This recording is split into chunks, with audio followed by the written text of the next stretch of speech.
네. 네. 안녕하십니까. 한국 ADHD 협회 이성식 교수입니다.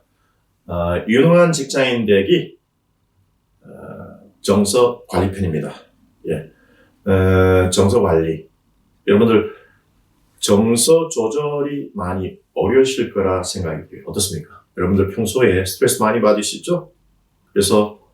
그런데 생활하시다 보면은 감정은 꿀꿀하고 뭔가 막연한데 불편하고 근데 기분은 좋지 않고 과연 어떻게 우리는 기분을 업시킬 건가? 정서관리, 불편한 감정, 힘든 감정을 조절하고 또 동시에 우리의 기분을 업시킬 기술들에 대해서 여러분 같이 알아보도록 하겠습니다. 자, 정서를 안다는 게 우리가 정서지능이라는 얘기를 들어 합니다. 정서지능. 정서지능은 내가 느끼는 감정을 내가 지금 화가 났구나. 내가 외롭구나. 내가 불안하구나. 내가 두렵구나. 내가 짜증이 나는구나. 그런데 우리는 쉽게 이렇게 저는 말씀을 드리지만은 실제 생활에서 우리는 내 감정에 대해서 모르는 경우가 의외로 많습니다. 특히 우리 한국인들은 감정을 표현하기보다는 우리는 감정을 누르고 억압하는 게 마치 성숙한 사람의 어떤 덕목처럼 이제 생각할 수도 있잖아요. 그죠? 아닌 분들도 있겠지만 대부분 우리가 가정에서 성장하면서 감정에 대해서 부모님이 많이 공감하고 지지해주고 또 내가 감정을 표현하는 연습을 우리가 별로 해보지 않은 경우가 많잖아요. 우리 또 집단주의 문화에서. 그래서 우리는 의외로 한국인들이 감정을 답답하다, 불편하다, 힘들다, 답답하다, 힘들다, 불편하다. 그러면 여러분 지금 감정이 어떤 감정 같으세요? 모르니까 답답하시잖아요. 내 감정을 모르니까. 내가 모르니까 불편하고 힘들잖아요. 그래서 감정을 단어식으로 지금 이 감정을 이런 감정이다 내가 느끼는 이 감정이다를 알아차리는 게 상당히 중요하다. 때로는 모르는 경우는 눈을 감고 가만히 내 몸에서 불편하다, 답답하다는 느낌을 가질 때가 있잖아요. 그 몸을 가만히 지켜보시는 것도 감정을 알아차릴 수 있는 하나의 좋은 팁이 될 수 있습니다. 어쨌든 감정을 단어로 표현하는 거. 내가 내 스스로 속으로도 내가 화가 났구나. 내가 지금 슬프구나. 내가 지금 억울하구나. 이렇게 내 스스로가 나의 감정을 알고 수용해주는 게 상당히 중요한 정서 조절의 한 가지 방법이죠. 내가 감정을 모르면 어떻게 될까요? 내 몸으로 자꾸 에너지가 일어나겠죠. 만성적으로 누른 분들은 몸이 탈이 나겠죠. 아프거나. 그래서 우리가 심리치료에서 보면은 감정을 표현 못한 분들은 몸에 가슴이 쪼인다, 어깨가 무겁다, 또 손이 차갑다. 이런 표현을 많이 하잖아요. 어디 보면은 정서가 적절하게 표현되지 않아서 그렇죠. 자, 제가 정신건강을 설명할 때 자주 하는 비유가 무지개를 비유를 자주 해요. 그럼 무지개가 이제 왜 아름다울까? 왜 무지개가 아름답다고 생각할까요? 만약에 빨간색밖에 없고 초록색밖에 없으면 우리는 이쁘다는 얘기를 잘 안 하겠죠. 여러 가지 색깔, 빨주, 노초, 파남보.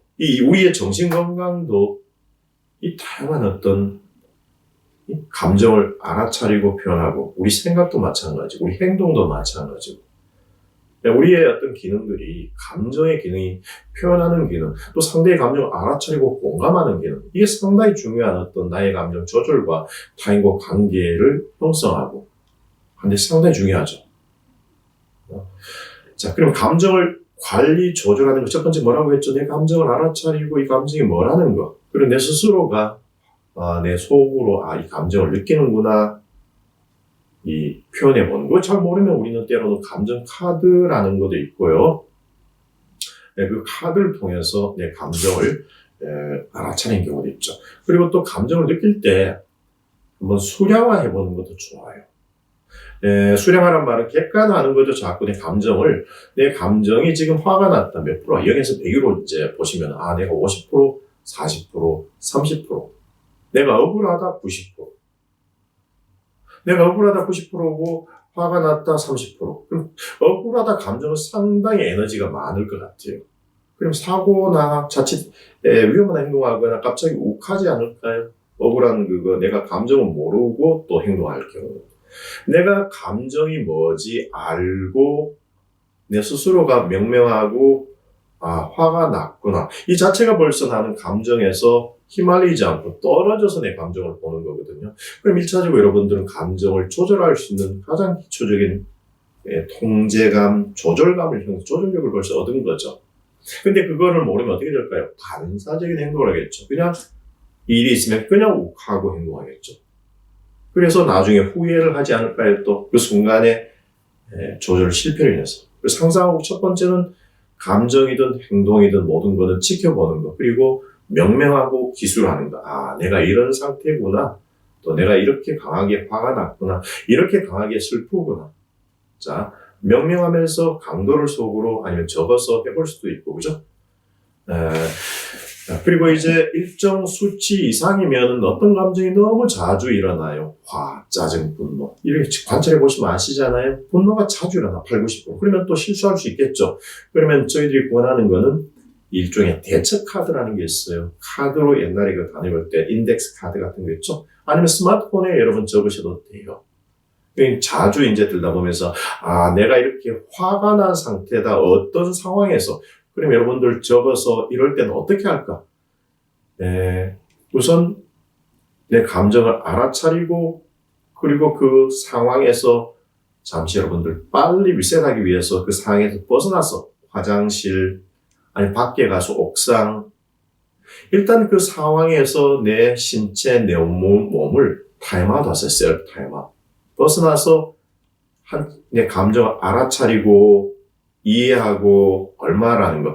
일단 그것만 해도 많은 정서적인 어떤 문제로 인해서 실수하는 것도 줄이고 그리고 또 정서적인 건강, 내 감정을 표현하고 또 누구와 관계에서 또 내 감정을 이해받으면 상당히 또 감정은 조절이 되고 자, 또 이제 그런 기회가 없으면 지금 당장 어떤 내 감정이 우울하고 불안하고 스트레스 받아요. 뭔가 감정을 내가 조절하고 업을 해줘야 돼요. 그러면 우리가 할 수 있는 거는 대처 카드에 여러분들이 화나거나 슬프거나 우울하거나 무기력할 때 평소에 여러분들은 목록을 적는 게 중요하다. 내가 기분이 다운됐을 때, 우울할 때 나는 뭘 하면 기분이 좋아질까? 사람마다 다르겠죠. 어떤 분은 영화 보러 가는 것도 있고 어떤 분은 또 자전거 타는 분도 있고 그죠? 어떤 분은 또 사우나 갈 수도 있죠. 어떤 분은 명상하기도 좋고 어떤 분은 책 읽기도 있고 그죠? 근데 ADHD 분들, 우상에 있는 분들은 어떤 걸 좋을까요? 활동적인 거, 음악 듣는 거 이게 우리가 개발해야 될 또 하나의 앞으로 계속 개발해야 될 하나의 또 우리가 길러야 될 개발해야 될 어떤 하나의 중요한 기술이라 할 수 있습니다.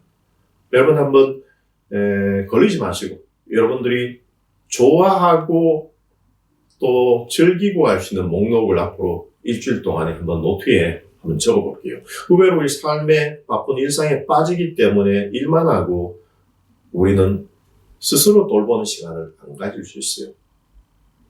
제가 갑자기 이런 얘기가 생각나는데요. 장작을 더 잘 패고 쪼개기 위해서는 날을 가는 시간이 필요하지 않을까요?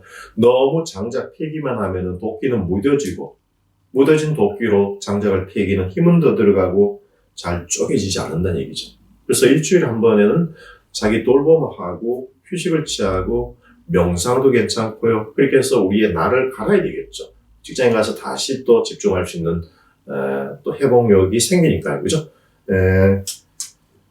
자, 그리고 또 이제 다음에는 보면은 이 가장 어떤 중요한 건데요.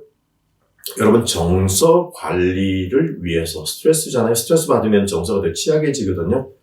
가장 중요한 어떤 이거는 우리가 평소에도 루틴으로 해야 될 활동이죠. ADHD 성인분들 수면을 충분히 주무시지 못하시면 또 짜증이 나고 집중이 안 돼요. 특히 어떨 때 12시 전에 주무시고 한 7시간. 만약에 2시, 3시에 자고 7시간. 10시 일어난다. 9시 일어난다. 이 어떤 수면의 질이 축 다를 수 있거든요. 그래서 12시 전에 주무시고 7시간 그러면은 아침 7시나 8시. 그럼 충분히 개운한 어떤 수면을 취할 수 있으니까요. 그리고 침대에 들어가시기 전에 스마트폰 보거나 책 보거나 하지 마시고 또 바로 전에 또 운동하시면은 경연한 운동하시면 또 주무시기 어려우니까요. 수면을 7시간 필히 여러분들 가짓도록 노력하시고 그다음 식사도 ADHD 분들이 놓치는 경우 많아요. 왜냐하면 스트레스 많이 받고 급한 마음이 있고 쫓기다 보면 아침 건너뛰고 저녁 대충 먹고 라면 때우거나 또 담배나 또 이렇게 피우시고 또 스마트폰 많이 또 들여다보시거나 또 늦게까지 게임을 하신 분들 또 싱글분들 있죠. 어떤 신체에 엄청나게 많은 스트레스죠. 그러면 호스란히 주의 집중하고 직장생활 하는데 100% 영향을 주겠죠. 그래서 식사 두끼 하시고 단백질, 아침에 단백질 계란 후라이가 아주 좋죠. 바나나, 계란 후라이. 그다음에 채소. 그리고 세 번째는 운동입니다. 저는 이제 ADHD 분들한테 운동의 중요성을 엄청나게 강조하고요. 실제로 미국에서도 정신과 의사 잔 레이티라는 분도 하버드 어디 교수죠. 이분도 정신과사지만은 운동의 중요성을 엄청 얘기를 하거든요. 여러분 기분을 업 시키고 싶으면은 하루에 일주일에 적어도 4-5번은 만보기 여러분 앱이 있으니까 다운받아서 하루에 날마다 최소 3,000보, 3,000보 걷는다. 3,000보 금방이에요. 3,000보 하는 30분이면 충분히 3,000보가 나올 겁니다. 주 4회, 5회.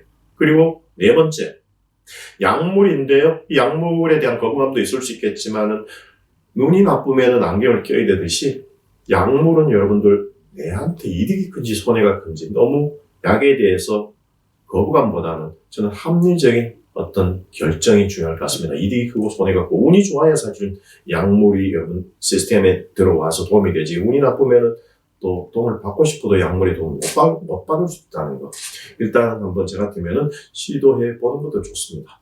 그다음에 5번은 즐거운 활동, 옥노가 얘기 드렸죠.